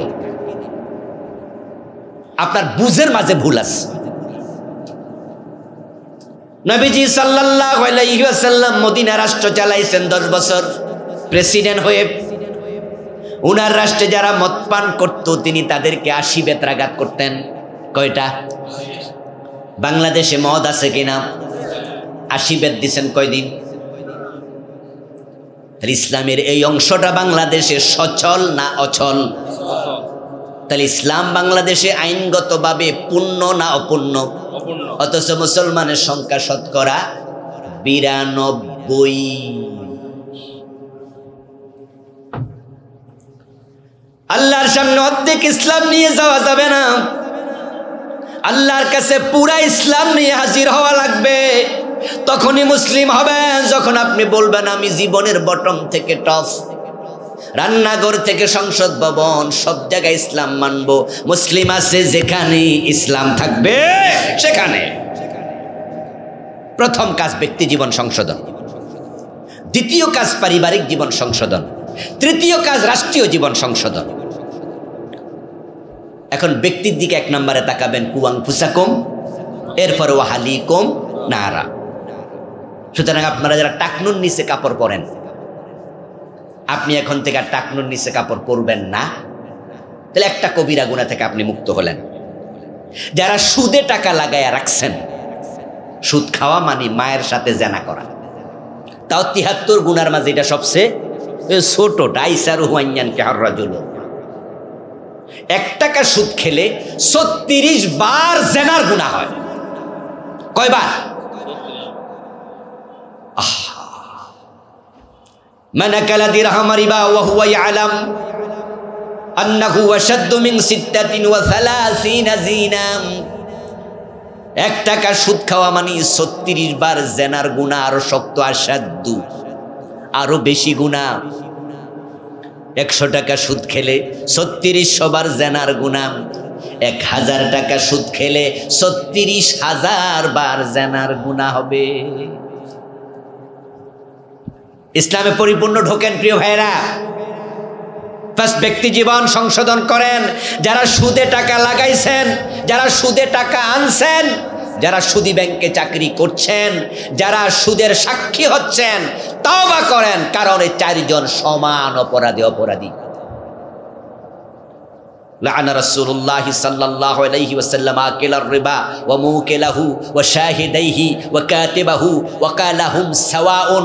নবীজি বলছেন, সুদ যে খায়, যে সুদ দেয়, যে সুদ লিখে, যে সুদের সাক্ষী থাকে, তাদের উপর আল্লাহর লানত, আল্লাহর গজব। তারা ৪ জন সমান অপরাধী। সুদ খাওয়া অবস্থায় মরবেন না। কে কবে মারা যাবেন কোনো ঠিকানা আছে? টাইম জানেন নাকি? আজকে মরতে পারেন না। যদি আপনি সুদ খাওয়া অবস্থায় মারা যান, মায়ের সাথে জেনা করা অবস্থায় আপনার মৃত্যু হচ্ছে। কিসের জান্নাত খোঁজেন আপনি? যারা ঘুষ খাচ্ছেন আজকে থেমে যান যে আমি আর খাবো না। এটা হচ্ছে ব্যক্তি সংশোধন। সুবিধাবাদী হয়ে যাবেন, ইসলাম কিছু মানবেন কিছু মানবেন না, এত সোজা জান্নাত মিলে না। নবীজির একজন সাহাবী, উনার খাদেম ছিল, গোলাম। যুদ্ধের মাঠে নবীজির সাথে গেলেন, ও যুদ্ধে তিনি মৃত্যুবরণ করলেন, শাহাদাত। ওনার মৃত্যুর খবর কেউ একজন রাসূল সাল্লাল্লাহু আলাইহি ওয়াসাল্লামের কাছে গিয়ে দিলেন। ইয়া রাসূলুল্লাহ, ফুলানুন কাদ উস্তুশহিদা। ক্বালা কাল্লা কাদ দাখাল রাআইতুহু ফিন্নার বিআবাতিন কাদ গাল্লাহা। ইয়া রাসূলুল্লাহ, আপনার অমুক খাদেম আজকের যুদ্ধে শহীদ হয়ে গেছে। ফুলানুন কাদ উস্তুশহিদা, খবর দিল অমুক শহীদ হয়ে গেছে। নবীজি জবাব দেন, কাল্লা, অসম্ভব। কাদ রাআইতুহু ফিন্নার, আমি তাকে জাহান্নামে দেখে এসেছি। মেরাজের রাতে রাসূল জান্নাত জাহান্নাম পরিদর্শন করেন নাই? রাসূলকে আমি তাকে জাহান্নামে দেখে এসেছি। এর মানে কি দাঁড়ালো? লোকটা যুদ্ধের মাঠে মারা গেছে, কিন্তু আল্লাহ তাকে শহীদ হিসাবে কবুল করে নাই। তুমি দেখছো হে মারা গেছে যুদ্ধের মাঠে, এই জন্য বলছো উস্তুশহিদা, শহীদ হয়ে গেছে না। এবার প্রশ্ন হতে পারে, কারণটা কি? নবীজি এবার কারণ বলছে, বিআবাতিন কাদ গাল্লাহা। কারণ হচ্ছে অমুক যুদ্ধের গনিমতের মাল থেকে সে একটা চাদর চুরি করেছিল, তাওবা করে নাই। ওই একটা চাদর চুরি করার অপরাধে আল্লাহ শাহাদাতি কবুল করে নাই। হযরত আদম, হযরত হাওয়া আলাইহিমাস সালাম জান্নাতে আল্লাহর কয়টা আদেশ লঙ্ঘন করছিল? বলেন না ভাইয়েরা, কয়টা? জান্নাতে আল্লাহ রাখছে না পাঠিয়ে দিছে? কাপড় চোপড় সাথে দিছে না খুলে লাইছে? আমরা গুনাহ করি কয়টা? তো কিসের জান্নাতের আশা করছি? কনসেপ্ট ঠিক করেন। জান্নাতে যাওয়া কঠিন কিছু না, সহজ। জান্নাতের রাস্তা একবারে সহজ। একটা, নবীজি হাতে কাঠি নিলেন, মাটির মাঝে অনেকগুলো আঁকাআঁকি করলেন, দাগ দিলেন। ইবনু মাজাতে এসেছে, মাঝখানে একটা স্ট্রেট দাগ দিলেন, সোজা একটা দাগ দিলেন। দাগ দিয়ে এবার নবীজি উপস্থিত সাহাবাদেরকে বললেন, তোমরা কি বোঝো আমি কি করছি? এই আঁকাআঁকির অর্থ কি? উপস্থিত সাহাবারা বলল, ইয়া রাসূলুল্লাহ, আমরা তো বুঝি নাই আপনি মাটির মাঝে এতগুলো আঁক কেন দিলেন। নবীজি সাল্লাল্লাহু আলাইহি সাল্লাম জবাব দেন, এই আঁকা বাঁকা যতগুলো দেখো সব জাহান্নামে যাওয়ার রাস্তা, আর মাঝখানে সোজা একটা আঁক দিয়েছি, এটা আল্লাহর জান্নাতের রাস্তা। আপনাদের কাছে জানতে চাই, জান্নাতের রাস্তা কয়টা? একটা। আঁকা বাঁকা না সোজা? তো জান্নাতে যাওয়া কঠিন হবে কেন? কিন্তু ঝামেলা তো করছি আমরা না হারাম খাই? আমরা না জুলুম করি, আমরা না মানুষ ঠকাই। আপনি ইত্তেফাক করেন, কানাত অনুভব করেন, এটাকে জীবনের পাথেও বানান যে আমি কম খাবো, হারাম খাবো না। আমার প্রিয় ভাইয়েরা, আসলে আমরা যারা হারাম খাই, হারামের সাথে আছি। অভাবে মানুষ হারাম কম খায়, হারাম বেশি খায় স্বভাবে। বিভিন্ন বড় বড় অফিসে যারা ফিয়ন চাকরি করে, তাদের বেতন কত? 10,000, 15,000, 20,000। আর অফিসারের বেতন কত? 50,000, 1 লাখ। গোশের বান্ডিলটা বড় কে খায়? তো বেড়ানা 1 লাখ বেতন পায়, তার গোশ দরকার কি? আপনারা তো আমাদের বাংলাদেশের মানুষ, আমরা সবাই এক দেশের মানুষ। 1 লাখ টাকা মাসে কামাই করলে বেড়ার কি খাইয়া পয়রা বাঁচতে পারবো না? গোশ খাওয়া দরকার আছে। অথচ এই তো গোশ বেশি খায়। তো আপনার জান্নাতে যাওয়ার অন্তরায় হবে আপনার স্বভাব। এই দুনিয়া হায়, সেই বেশি চায় যার আছে ভুরি ভুরি। রাজার হস্ত করল সব কাঙ্গালের দন চুরি। এই যে দেশের টাকা কানাডায় পাঠাইয়া ওখানে বেগম পাড়া বানাইছে, এত কোটি টাকা কি মানুষের লাগে? আমি সুফা মাদ্রাসার ছাত্র, আমাদের এখানে তো অনেকে আছেন সুফা মাদ্রাসার, আমার ক্লাসমেটও কেউ কেউ এখানে আজকে আছে। আমরা সুফা মাদ্রাসায় যখন পড়ি, আমি সম্ভবত এখানে 88 ভর্তি হয়েছি, 88-তে। তখন রাস্তা দিয়ে দেখতাম যে এখানে গাড়ি যায়, এসালম। হানিফ পরিবহন খুব বিখ্যাত ছিল, এসালম গাড়ি ছিল। এই এস আলম তাদের ব্যবসা কত আগে, এবং তাদের গাড়িগুলো, রাস্তায় যে গাড়িগুলো যেত মোটামুটি দামি গাড়ি ছিল, ভিআইপি। এর মানে হলো তারা বড় পয়সাওয়ালা। কি ইদানিং না আগে? বলেন না, কথা বলেন না। ইদানিং না আগে? কিন্তু এই গত সরকারের আমলে তারা বাংলাদেশের হাজার হাজার কোটি টাকা ব্যাংক থেকে লুট করছে। ইসলামী ব্যাংকের 18টা শাখা থেকে 80,000 কোটি টাকা লুট করছে, মাত্র 18টা শাখা থেকে। গত বছর পত্রিকা নিউজ দেখলাম। রেজাল্ট কি দাঁড়ালো? ফেসিস সরকার যখন পালিয়ে গেল, এসালম গ্রুপের ভাইয়েরা, 4 ভাই সম্ভবত ছিল, 1 ভাই মারা গেল করোনায়, আর বাকিরা আছে, ভাই যে কয়জন আছে সব পালাইয়া গেল। আজ থেকে কয়েক মাস আগে তাদের মা মারা গেল, মায়ের লাশটাও দেখার সুযোগ নাই, জানাজা পড়ারও।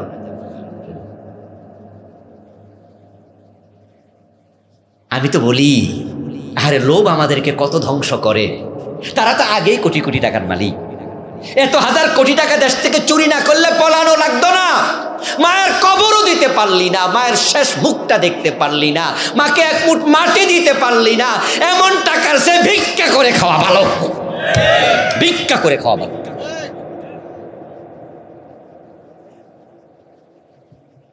বোনের হক কেন দেন না? জোর করে কেন খাবেন আপনি? আপনার পথ আটকিয়ে দেবে জান্নাতের রাস্তায় ভোট। নবীজি সাল্লাল্লাহু আলাইহি ওয়াসাল্লাম বলেন, মান আখাযা শিবরাম মিনাল আরদি যুলমা ফাইন্নাহু ইয়াতাওয়াক্কুহু ইয়াওমাল কিয়ামাতি মিন 7 আরদিন। যদি কেউ জোর করে কারো 1 বিঘত পরিমাণ জমি দখল করে, আল্লাহ সেটাকে 7 গুণ বড় করে কিয়ামতের দিন গলায় ঝুলাইয়া দেবেন। এই যে বোনের 1 বিঘা জমিন, 5 শতক জমিন, বোন পায় 1 কানি, আপনি দেন না, জোর করে খাইতেছেন। হাসরের ময়দানে আল্লাহ 7 কানি বানাবে, এটাকে 7 গুণ বড় করে আপনার গলার সাথে ঝুলাইয়া দিয়ে বলবে, টান, টেনে টেনে সামনে যান। অথচ আমরা যে জায়গা জমিনের জন্য এগুলো করতেছি, জায়গা জমিন কবরে যাওয়া যাবে তো? সব থেকে যাবে না? খাবে কে? ছেলে মেয়ে, আত্মীয় স্বজন, অন্যরা। কিন্তু মাইরটা খাবেন আপনি একা, মায়ের আপনি একা খাবেন। নিজেকে সংশোধন করুন। সাহেবুল বাইত আদরা বিমা ফি, আরবি বিখ্যাত প্রবাদ। বাড়ির মালিক ভালো জানে বাড়িতে আছে কি। আমি জানি না কে কোন অপরাধের সাথে আছেন, কারা দুধে ভেজাল মিশাচ্ছেন, পানি দিচ্ছেন, কারা ওজনে কম দিচ্ছেন, কারা মানুষ ঠকাচ্ছেন, কারা হারাম খাচ্ছেন। আপনি আত্মসমালোচনা করুন। আয়নার সামনে দাঁড়ালে চেহারা যেমন পরিষ্কার দেখা যায়, আপনি চোখ বন্ধ করলে নিজের আমল নামা নিজের কাছে পরিষ্কার দেখা যায়। আমারটা আপনি জানেন না, আপনারটা আমি জানি না।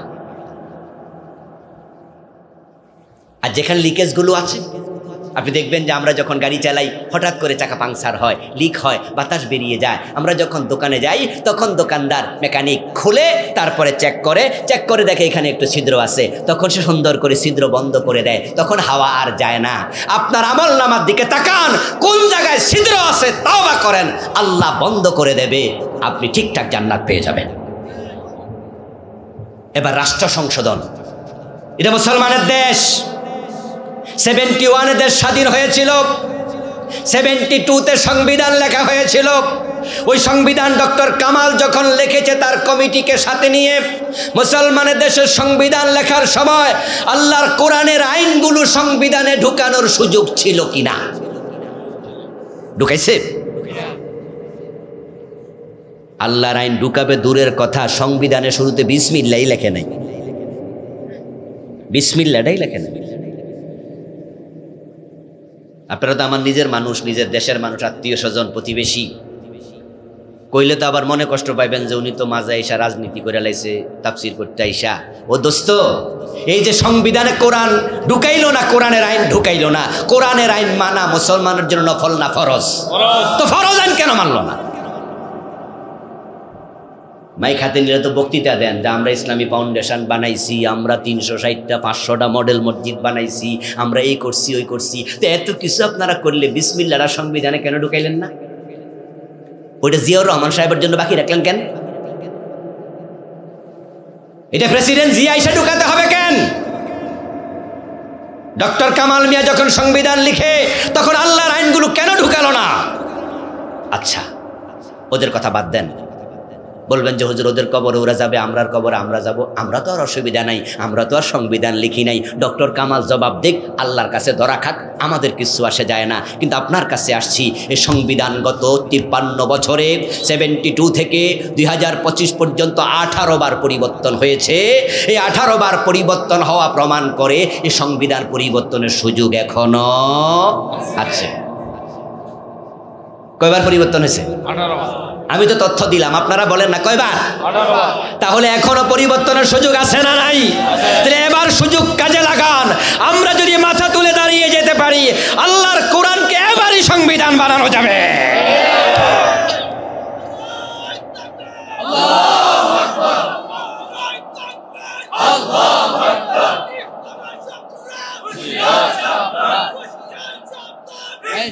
আমার প্রিয় ভাইয়েরা,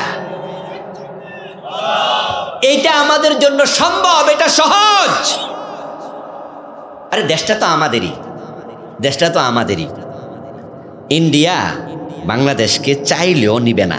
যদিও আমরা মাঝে মাঝে বলি আর কি, আমাদের স্বাধীনতা সার্বভৌমত্ব রক্ষা করতে হবে, এগুলো আমরা বলতেই হবে, আমাদের স্বাধীনতা রক্ষা করতেই হবে, কিন্তু এত টেনশনের কোনো কারণ নাই। কারণ শুধুমাত্র কাশ্মীরকে নিয়ে ইন্ডিয়া বড় জ্বালায় আছে। কাশ্মীর আমাদের বাংলাদেশে যে কত ছোট জায়গা, কিন্তু সেখানে মুসলমানের সংখ্যা বেশি। ইন্ডিয়া সে 47-এর পর থেকে আজ পর্যন্ত কাশ্মীরকে ট্যাকেল করতে হুঁশ নাই। আর আমরা বাংলাদেশে মুসলমান আছি 20 কোটির মতো, মানুষ তো 22-23 কোটি হয়ে গেছে, যদিও কম দেখায় আর কি, মানে দেখায় কম, আসলে মানুষ আমরা অনেক। তো আমরা এখানে 15-20 কোটি মুসলমান, ইন্ডিয়া ভয়ও এখানে নেবে না। আমাদের দেশ যদি আমরা চাই কোরআন দিয়ে কেন চালাতে পারবো না? আমরা তো 92% মুসলমান।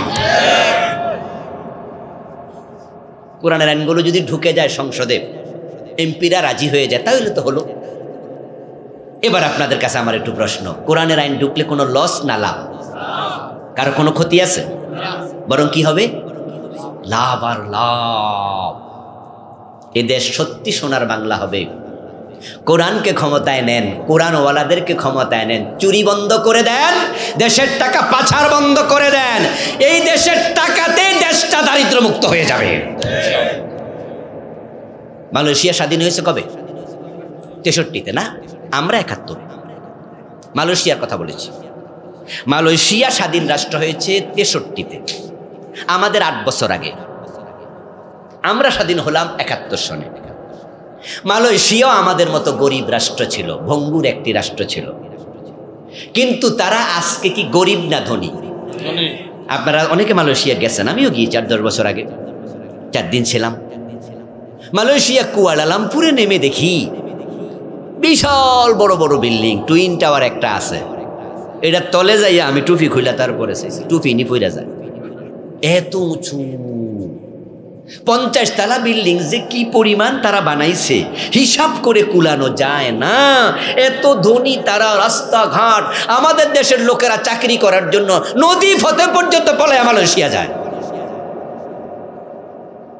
অথচ তারা আমাদের 8 বছরের সিনিয়র। এবং আরো আশ্চর্য হবে, তাদের কোনো খনিজ পদার্থ নাই, আমাদের যেমন নাই। তাদের স্বর্ণের খনি নাই, রূপার খনি নাই, দস্তার খনি নাই, গ্যাসের খনি নাই, কেরোসিনের খনি নাই, আছে আমাদের মতো অল্প অল্প অল্প অল্প। নিজের টাকায় নিজেরা ধনী, কারণ তারা নেতা পেয়েছে মাহাতির মোহাম্মদকে, নিজের দেশের টাকা বিদেশ পাঠায় না। ওরা 50 তলা এতগুলো বিল্ডিং বানাইলো, বাংলাদেশের 50 তলা বিল্ডিং কয়টা আছে? একটাও নাই। এখন 45 তলাও নাই, 40 তলাও নাই। আর ওরা 50 তলা বানাইছে ডজন ডজন। আরে ভাই, মানুষ বলে বেড়া যদি ক্ষেত খায় তাহলে পাহারা দিব কে?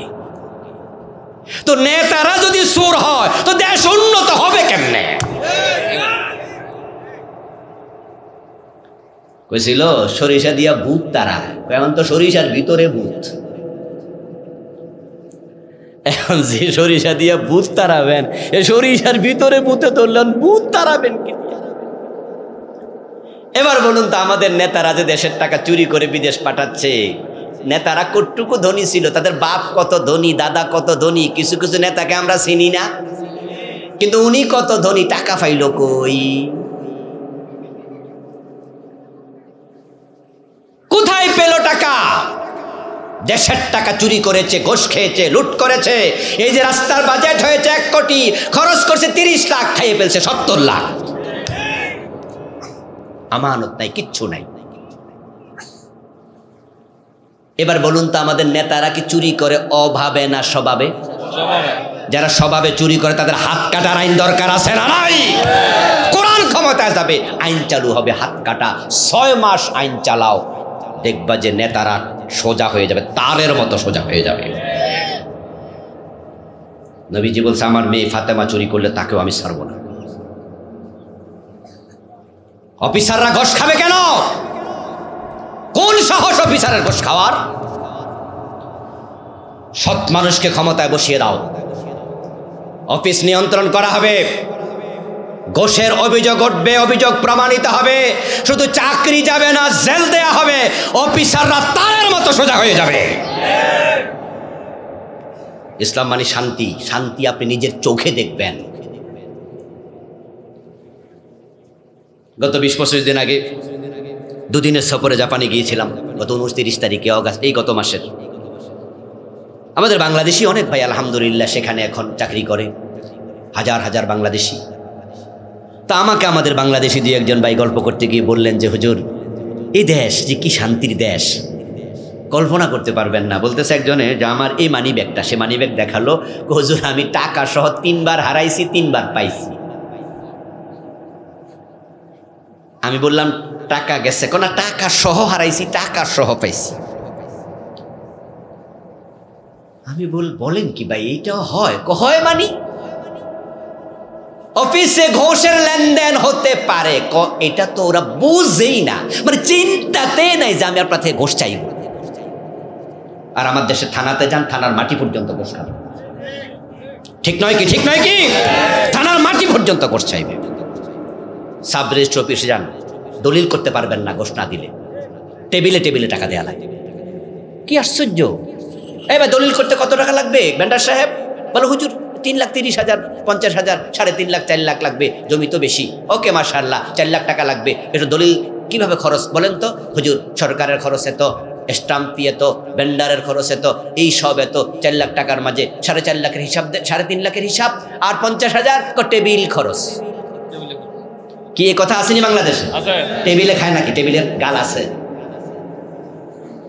না? টেবিলওয়ালা খায়। আচ্ছা, টেবিলওয়ালার সরকার বেতন দেয় না, তো ঘোষ খাবে কেন?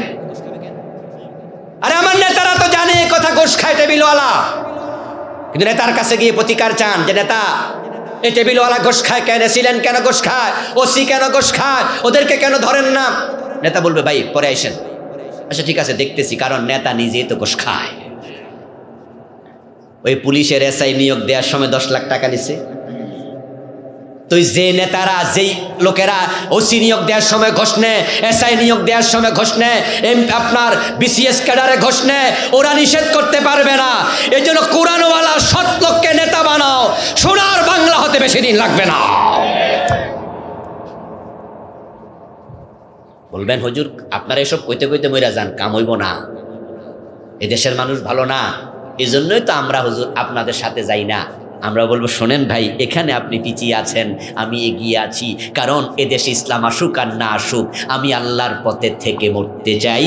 আল্লাহকে বলবো আল্লাহ আমি তোমার সাথে ছিলাম। উদখুলু ফিস-সিলমি কাফা, ইসলামে পরিপূর্ণ প্রবেশ করুন। এবার সময় আসছে, বাংলাদেশের আবহাওয়া একটু চেঞ্জ হয়েছে, আমরা আশার আলো দেখছি। ইংরেজিতে একটি প্রবাদ আছে, মর্নিং শোজ দ্য ডে, প্রত্যুষ দিবসের প্রতিচ্ছবি। সকালবেলার সূর্য দেখলে বোঝা যায় দিনটা কেমন যাবে, অনুমান করা যায়, মাঝে মাঝে ব্যতিক্রম হয়। ঠিক বাংলাদেশের আবহাওয়া প্রমাণ করছে এদেশে কোরআন ক্ষমতায় আসছে। শহরে বন্দরে নগরে রিক্সাওয়ালা পর্যন্ত বলো হুজুর এবার আসি আপনাদের সাথে। অনেক রিক্সাওয়ালা থেকে শুনেছি, গরিব মানুষ থেকে শুনেছি, এবার আপনাদের সাথে আছি। আলহামদুলিল্লাহ, আল্লাহ বাংলাদেশের দিকে করুণার নজরে তাকিয়েছে। এটা আমরা জুলাই আন্দোলন থেকে বুঝেছি। এখানে কত মানুষের রক্ত ঝরেছে, আল্লামা সাইদির মতো, জুনায়েদ বাবুনগরী রাহমাহুল্লাহর মতো লোকেদের চোখের পানি জমিনে পড়েছে। আল্লাহ রহমতের নজর দিয়েছে বিদায় পেশিসরা 5 তারিখে পালাতে বাধ্য হয়েছে। কিছুর অভাব নাই, আমি দেখে বলছি, আল্লাহ তাআলা অনেকগুলো দেশ দেখার সুযোগ আমাকে দিয়েছে। এই দেশটাকে আমি দেখেছি, আসলে এই জমিনের মতো উর্বর জমিন পৃথিবীতে খুব কম আছে। এখানে দুবাই গেছে অনেকে আছেন, আমিও দুবাই গেছি, মিশরে গেছি, কাতারে গেছি, সৌদি আরব, এগুলো আপনারা দেখেছেন, অনেকে এখানে আছেন সৌদি আরবের মানুষ। রাস্তার পাশে গাছ আছে, দেখবেন গাছের তলার দিকে তাকাইয়া 5 লাইন থাকে, সকালে একবার পানি দেয়, বিকালে আবার পানি দেয়, না হয় বাঁচে না। জমিন বড় শুকনা, বড় রুক্ষ। কিন্তু আমার জমিন দেখেন, আম খাইয়া ইয়া ফেলে দেন, বিসি ফেলে দেন, নিজে নিজে 6 মাস পরে গাছ হবে, 1 টাকাও লাগবে না, নিজে নিজে গাছ হয়ে যাবে।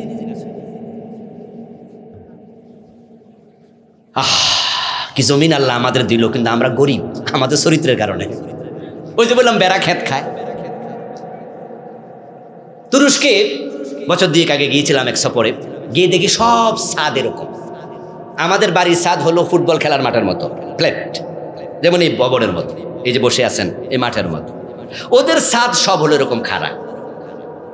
তো আমি আমাদের বাংলাদেশি ভাইকে জিজ্ঞাসা করলাম যে ভাই ঘটনা কি, বাড়ি সব ছাদ এরকম খাড়া খাড়া? বলে হুজুর 3 থেকে 4 মাস বরফ থাকে, শীতকালে ওদের তুষার পড়ে তুরস্কে। এই 3-4 মাস বরফের কারণে ফল ফলাদি গাছ টাছ পাতাও থাকে না, গাছের পাতা শুদ্ধা ধরে।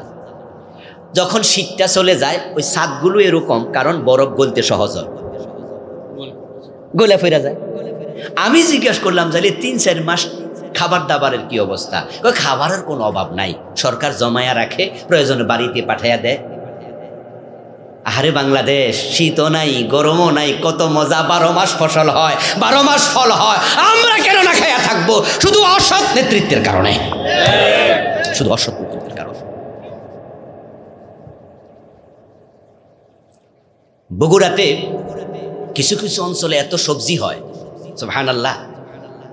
যখন আমরা মাহফিল করতে যাই শীতকালে, তখন দেখি যে রাস্তার 2 পাশে স্তূপ আকারের সবজি, ঢেঁড়স, মূলা, এরপরে আপনার ওই যে টমেটো।